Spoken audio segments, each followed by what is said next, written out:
Welcome to Tidbits, part of the Knowing Me podcast. I don't know if any of you have ever seen a piece of wood caught in an eddy at the bottom of a fall or in a river.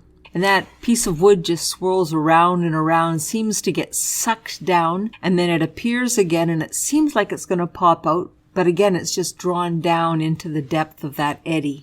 One of the things that I've been experiencing lately in my life is I feel like I'm being sucked in emotionally. I feel like the question comes up, is it worth it?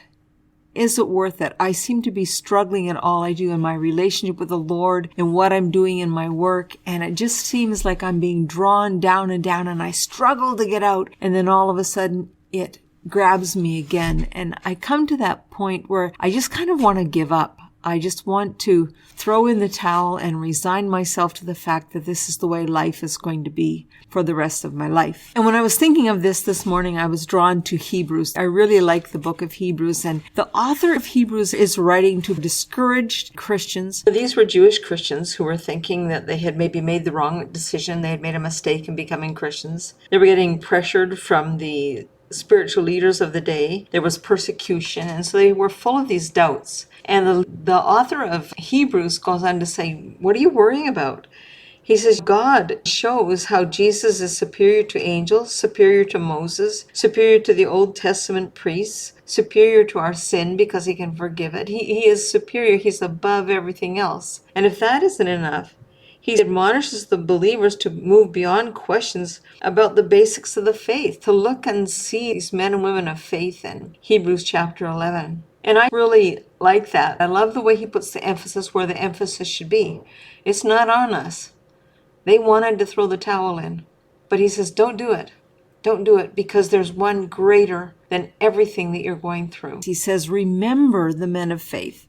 Remember that these men of faith, they got the promises met, but there was this other group of people that were cut in half, that were persecuted, that were tortured. And then he comes to chapter 12 and he says, what one of you has died for your sin? What one of you has shed blood like the Lord did?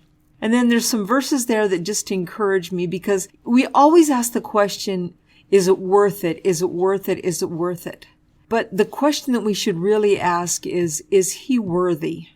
Is he worthy of our pushing forward? Is he worthy of us going on? Is he worthy of what we've had to struggle through? Is he worthy? And the answer is a resounding yes. It is. It's a resounding yes, because he is worthy. He has given everything for us to the shedding of blood. And none of us have come that far in loving him back. And I just love what the author in Hebrews says. He says, so you're tired. That's okay. So you're going around in circles. That's okay. But he says, take a new grip with your tired hands and strengthen your weak knees. Mark out a straight path for your feet, so that those who are weak and lame will not fall but become strong. Another version says, so that those who follow you will become strong. Not because we're perfect, not because we've arrived, but because we have put ourselves on that path with our eyes focused on Jesus, and we've taken our weak hands and our shaking knees and we've said, Lord, you are worthy. With all that I have, even though it's not what I would like it to be, and even though it seems like it's not much, here it is. I will look to you. I will trust you. It's like Paul says in Philippians chapter 3, brethren, don't think that I've already arrived. Don't believe that lie, because I have not. What I do is I feast my eyes. I put my eyes on this path that leads me to heaven, the path that leads me to becoming what God has created me to be in Christ Jesus. And then you combine that with this verse with the author in Hebrews in chapter 12, where he says, take your weak hands, take your shaky knees, put your feet on that straight path. And the promise there is that he will be glorified, because the people that follow us, even in our weakness, they will be healed. They will become strong. They will get closer to God because of the way that we are focusing our lives on him. So the question isn't, is it worth it? Because sometimes it doesn't feel like it is. But when I change the question around and say, is he worthy?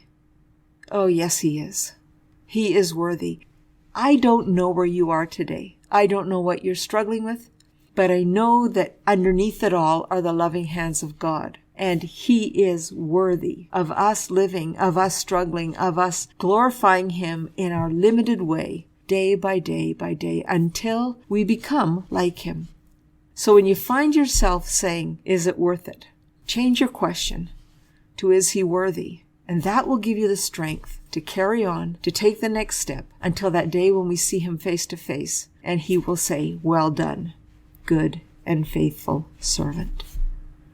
I pray that you have a lovely day today, and that God will be glorified through your life, whatever you're going through. Until next time.